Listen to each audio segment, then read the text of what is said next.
கௌரிஸ் கறி கார்னர். நாம் இன்னைக்கு பார்க்க போகிற ரெசிபி நவராத்திரி டே 5க்கான ரெசிபிஸ் தான் பார்க்க போகிறோம். நாம் இன்னைக்கு அவல் புட்டு தான் பார்க்க போகிறோம். வெள்ளிக்கிழமைங்கிறதுனால அரிசி புட்டு வந்து ரொம்ப விசேஷம். நாம் இன்னைக்கு அவல் புட்டு பார்க்குறோம். அடுப்பில் கடாய் வச்சுருக்கேன். இந்த அவலை வந்து லைட்டாக வந்து வறுத்து எடுத்துக்கலாம். கலர் மாறிடக்கூடாது, கருகிடக்கூடாது. சிம்மில் வச்சுட்டு லைட்டாக வறுத்து எடுத்துடலாம். இந்த ஆறுற நேரத்துக்குள்ளே இந்த வெள்ளத்தை கரைச்சி எடுத்துடலாம். ஒரு 1/4 டம்ளர் குறைவாக தண்ணி விட்டுக்கிறேன்.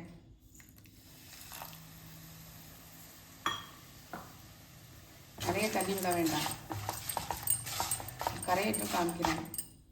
மிக்ஸி ஜார் எடுத்துருக்கேன். இந்த ஆறுன அவலை வந்து இதில் சேர்த்துடலாம்.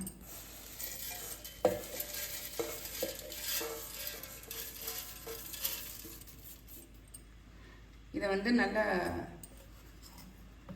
ரவை பதத்துக்கு ஒரு ஓட்டிட்டு வந்துடலாம். நல்லா ஒரு ஓட்டிட்டு வந்துட்டேன் பாருங்கள். ரவை பதத்துக்கு இதில் சேர்த்துக்கலாம். இந்த அவல் ரவையில் கொதிக்கிற தண்ணி இருக்குது பாருங்கள், அதை கொஞ்சம் கொஞ்சமாக ஊற்றி நல்லா புட்டு மாவு பதத்துக்கு கொண்டு வந்துடணும்.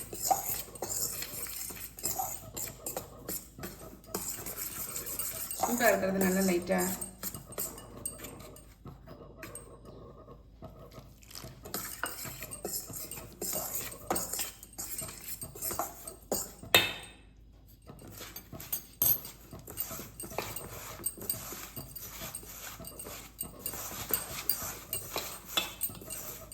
நல்லா பிசிறி விட்ருங்க. அதை நல்லா கலரி விட்டேன் பாருங்கள். பிடிச்சா அப்படி பிடிக்க வரணும். கொஞ்சம் வந்து உருண்டையாக இருக்குது. மிக்ஸி ஜாரில் லேசாக போட்டு ஒரு திருப்பினோம்னா இதாயிரும். இருக்கட்டும், நம்ம இப்போ வெள்ளைப்பாகு பார்த்துடலாம். மிக்ஸி ஜாரில் ஒரு திருப்பிட்டு வந்துட்டேன் பாருங்கள். நல்லா உதிராக வந்துருச்சு. இப்போ வந்து நம்ம அதை என்ன சொல்கிறது, வெள்ளைப்பாகு பார்த்துடலாம். கரைச்சி வச்சுருக்கிற வெள்ளத்தை நல்லா ஃபில்ட்ரு பண்ணி சேர்த்துக்கலாம்.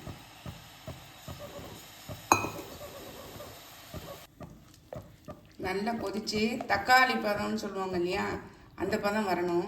கொதிக்கிட்டு நான் காமிக்கிறேன் உங்களுக்கு. நல்லா திக்காயிடுச்சு பாருங்கள். இப்போ இதில் எடுத்து விட்ருக்கேன் பாருங்கள். இது எடுத்த உடனே உருட்டை வருது பாருங்க. இதுதான் தக்காளி பதம். நான் வந்து அடுப்பை ஆஃப் பண்ணிடுறேன். கீழே இறக்கி வச்சிட்றேன். இதில் ஏலக்காய் தூள் சேர்த்துட்றேன். 2 ஸ்பூன் தேங்காய் தூள் இதுலேயே சேர்த்துடலாம்.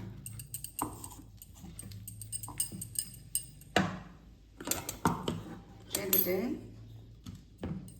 இந்த அவல் புட்டு எடுத்து வச்சுருக்கோம் இல்லையா, அதை சேர்த்துக்கணும். நல்லா வந்து கலரி மிக்ஸ் பண்ணி விட்ருங்க.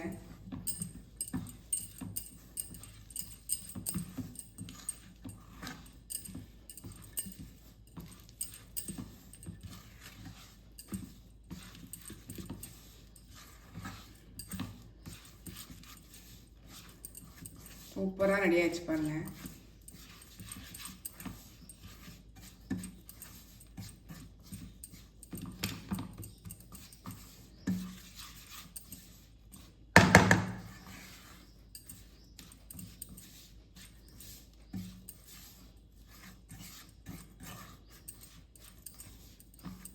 நம்மளுடைய வெள்ளை அவல் புட்டு செமையாகிடுச்சு.